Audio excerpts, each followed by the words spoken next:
উৎসব পার্বণ এলেই নতুন শাড়ির প্রতি বাঙালি নারীদের আগ্রহ যেন আরও বেড়ে যায়। তাই পবিত্র ঈদ উল ফিতরকে সামনে রেখে জমে উঠেছে টাঙ্গাইলের শাড়ির বাজার। এবার গরমের কথা মাথায় রেখে তৈরি নতুন ডিজাইনের এসি কটন টাঙ্গাইল শাড়ি ক্রেতাদের বিশেষভাবে আকর্ষণ করছে।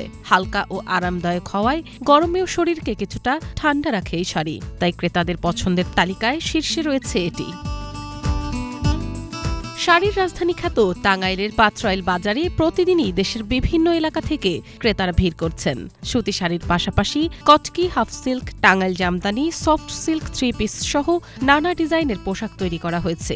এছাড়া muslin jamdani, tissue jamdani, gas cotton, tussar silk, দোতারি সিল্ক, বুটিক কাজ, সুতি জামদানি, কাতান, বালুচুরি, হাজার বুটিক ও বেনারসি সহ নানা রঙের মন করা টাঙ্গাইল শাড়িও রয়েছে এই বাজারে। নতুনত্ব ও আরামদায়ক হওয়ায় এসব শাড়ির চাহিদা বাড়ছে দিন দিন। আসলে টাঙ্গাইলের শাড়ি একটা টাঙ্গাইলের ঐতিহ্য আছে, সেজন্য আমরা মনে করি যে টাঙ্গাইলের শাড়ি সর্বোচ্চ বেস্ট। সেজন্য আমরা ঈদ উপলক্ষে না, অন্যান্য অকেশনে আমাদের সেটাতে আমরা টাঙ্গাইলের শাড়ির তাঁতের শাড়িটা ব্যবহার করি। আমরা প্রতি বছরই নেই, এইখান থেকে এইবারও আসছি। ঈদ উপলক্ষে আমার খেলার জন্য, মায়ের জন্য, নিজের জন্য, সবার জন্য নিতেছি। এখানকার শাড়ির একটা মান ভালো এবং আমরা পরে স্বাচ্ছন্দ্য বোধ করি এবং আমরা নিজেদের জন্য কিনি, প্লাস পরিবারের জন্য আমরা ঈদে তাদের গিফট দেব। বিভিন্ন পরিবার পরিজন, শ্বশুর শাশুড়ি, আত্মীয় স্বজন যারা আছে তাদের জন্য আমরা কেনাকাটা করছি। এবার ঈদকে সামনে রেখে আমরা বিভিন্ন ধরনের শাড়ি তৈরি করেছি, জামদানি, সফট সিল্ক, সুতি। এবার যেহেতু গরম, তার জন্য সুতির শাড়ি বেশি চলতেছে। গরমের জন্য আমাদের এবার সফট যে শাড়িগুলো, যেগুলো পরলে পরে আরামদায়ক হয়, গরমে কমফোর্ট ফিল মনে করে, এই ধরনের শাড়িগুলো আমরা তৈরি করতেছি, যেগুলো পরলে পরে খুবই আরামদায়ক হবে, সেই ধরনের শাড়ি এবার তৈরি করা হয়েছে। টাঙ্গাইল শাড়ি বুনন শিল্প ইউনেস্কোর ঐতিহ্যের স্বীকৃতি পাওয়ার পর দেশে বিদেশে এর প্রতি আগ্রহ আরও বেড়েছে। ফলে বিশ্বের বিভিন্ন দেশেও রফতানি হচ্ছে টাঙ্গাইলের শাড়ি। গরমের জন্য তৈরি নতুন এসি কটন শাড়ি ক্রেতাদের কাছে বেশ জনপ্রিয় হয়ে উঠেছে বলে জানিয়েছেন উৎপাদকরা। আমরা ইউনেস্কোর পুরস্কার পাওয়াতে মানুষের শাড়ির প্রতি একটা আগ্রহ তৈরি হয়েছে। সারা বিশ্বে আমাদের একটা বড় বাজার আছে। এই বাজারের মাধ্যমে আমরা নতুন নতুন শাড়িগুলো বিভিন্ন দেশে রপ্তানি হচ্ছে।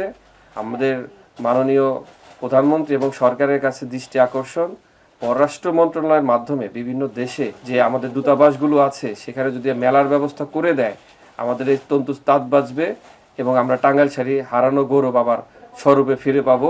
উৎপাদকরা জানান, ঈদ সামনে রেখে ইতোমধ্যেই পাইকারি বিক্রি শেষ হয়েছে, এখন চলছে খুচরা বেচাকেনা। রাজনৈতিক পরিস্থিতি স্থিতিশীল থাকায় এবছর শাড়ির ব্যবসাও বেশ ভালো হয়েছে। পাইকারি বিক্রি আমাদের শেষ, এখন খুচরো কাস্টমাররা আসছে, কাস্টমারদেরকে দিচ্ছি। সারা ওয়ার্ল্ডে কম বেশি যে শাড়ির একটা ডিমান্ড আছে, টাঙ্গাইল শাড়ির একটা সুনাম আছে। সারা ওয়ার্ল্ডেই দেখা যাচ্ছে যে কম বেশি সব দেশে কিছু কিছু শাড়ি আমাদেরকে চায়। এটা অর্থনৈতিকের জন্য একটা বিশাল সাপোর্ট আর কি আমি মনে করি। অন্যান্য বছরের তুলনায় এই বছর ব্যবসার প্রসারটা অনেকটা ভালো হয়েছে। এবার ঈদকে সামনে রেখে প্রায় ৩০ লাখ টাঙ্গাইল শাড়ি বাজারজাত করা হয়েছে, যার মূল্য প্রায় ৪০০ কোটি টাকা। প্রতিবেশী দেশ ভারতে ভালোই চাহিদা আছে। আপনার যেমন লন্ডনে, আমেরিকায়, অস্ট্রেলিয়া, কানাডা, এই সমস্ত দেশে বাঙালি অধ্যুষিত এলাকায় শাড়ি প্রচুর পরে। আমাদের দেশের যারা বাইরে আছে তারা আমাদের শাড়িকে প্যাট্রোনাইজ করে। তারা পয়লা বৈশাখ, রোজার ঈদ, কোরবানির ঈদ, দুর্গাপূজা, ২১শে ফেব্রুয়ারি, তারপর ২৬শে মার্চ, ১৬ই ডিসেম্বর, এগুলো সবগুলো অনুষ্ঠানে তারা শাড়ি পরে অনুষ্ঠান করে। ঐতিহ্য, নকশা আর নতুনত্বর সমন্বয়ে টাঙ্গাইলের শাড়ি আজ দেশের গণ্ডি পেরিয়ে বিদেশেও সমান জনপ্রিয়তা পাচ্ছে। প্রয়োজনীয় পৃষ্ঠপোষকতা পেলে এই শিল্প বৈদেশিক মুদ্রা অর্জনে আরও বড় ভূমিকা রাখতে পারে বলে মনে করছেন সংশ্লিষ্টরা। Banglavision news desk.